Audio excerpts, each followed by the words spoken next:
hiwa ako bago siya maputol. At dito na naman ako mga kaibigan sa ulo ng tulingan. Lalo na naman ako nitong mahihirapan dahil nga mapurol yung aking kutsilyo. At buntikan pa akong masugat mga kaibigan at ito nahati ko na siya.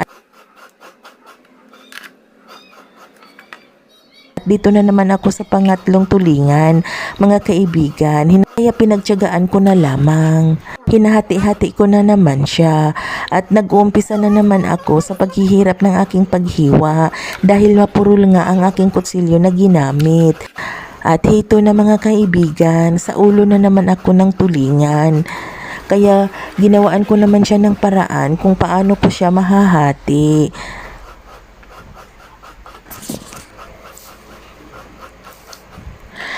Malapit ko nang matapos hiwain ang ulo ng pangatlong tulingan.